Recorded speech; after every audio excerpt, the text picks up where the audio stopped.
Cândida e vou começar a ler com vocês a continuação do 8º capítulo do livro Anne e a Casa dos Sonhos.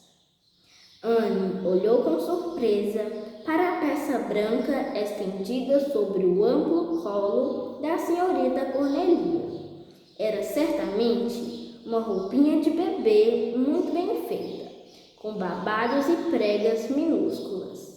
A senhorita Cornelia ajeitou os óculos e começou a bordar com pontos intricados. É para a senhora Fred Proctor, que mora em Glee, anunciou. Seu 8º filho está para nascer e ela ainda não aprontou nada. Os outros 7 já usaram tudo o que foi feito para o primeiro. E ela nunca mais teve tempo ou disposição para costurar novas roupas. A mulher é uma martira, senhora Blit. Acredite em mim. Quando se casou com Fred Proctor, eu sabia que isso aconteceria. Era um desses homens intempestivos e fascinantes. Depois de casado, ele deixou de ser fascinante e continuou sendo apenas intempestivo. Bebe e negligencia a família. Não é típico de um homem? Se não fosse pela ajuda dos vizinhos, não sei como a esposa dele conseguiria manter os filhos vestidos decentemente. Como Anne veio a descobrir mais tarde, a senhorita Cornelia era a única da vizinhança que se preocupava com a decência dos filhos dos Proctors. Quando eu soube da chegada do 8º bebê, decidi preparar algumas coisas para ele. Continuou. Esta é a última e quero terminá-la ainda hoje. E certamente muito bonita, disse Anne.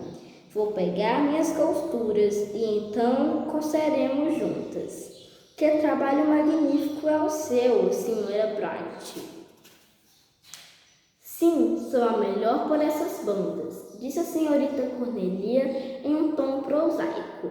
E devo ser, senhor, já costurei mais do que se tivesse 100 filhos, acredite em mim.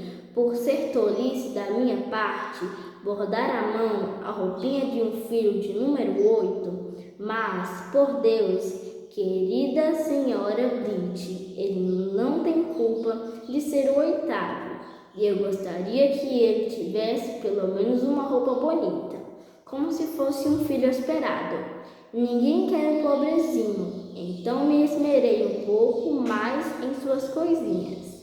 Qualquer neném tem orgulho dessa roupa, disse Anne com uma certeza ainda mais intensa de que iria gostar da senhorita Cornelia. Estava pensando que eu nunca viria visitá-la a posto. Prosseguiu a senhora Cordelia. Mas este é o mês da colheita, sabe, e estivesse ocupada com vários empregados extras, comendo mais do que trabalhando, como os homens costumam fazer. Eu gostaria de ter vindo ontem, mas fui ao funeral da senhorita Roderick McAllister. Em um primeiro momento, pensei que era melhor ficar em casa, pois estava com muita dor de cabeça. No entanto, ela estava com 100 anos e eu havia prometido para mim mesma que iria ao enterro dela. Foi uma cerimônia bonita? Perguntou Anne, percebendo que a porta do escritório estava entreaberta. O quê? Ah, sim, foi um lindo funeral. Ela conhecia muita gente. Havia mais de 150 carruagens na procissão.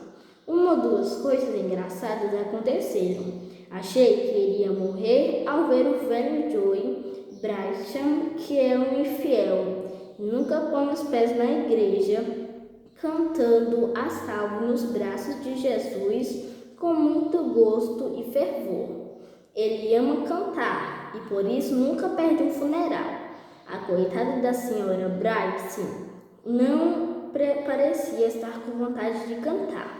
Tão esgotada de tanto trabalhar, o velho Joey de vez em quando apresenteia com alguma máquina nova para o campo.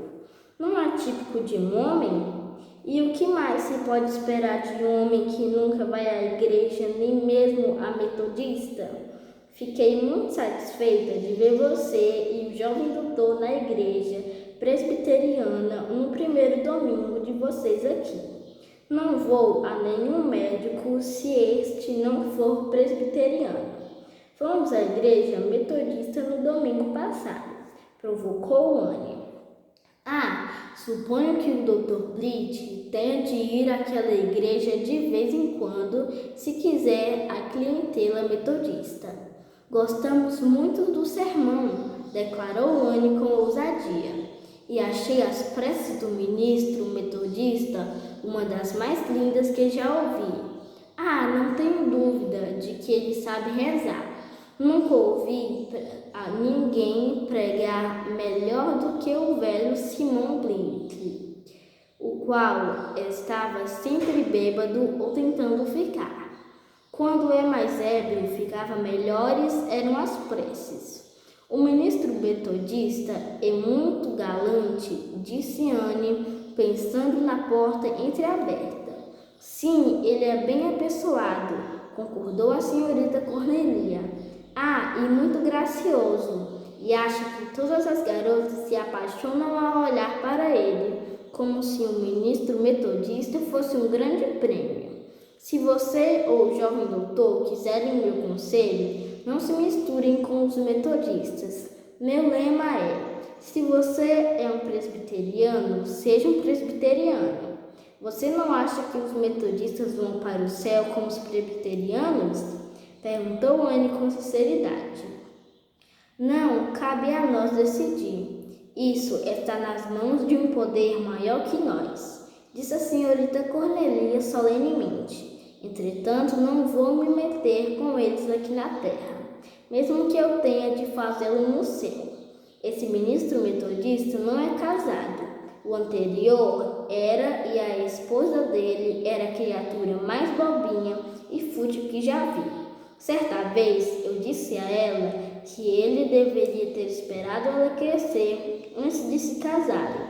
Ele respondeu que preferia educá-la. Não é típico de um homem?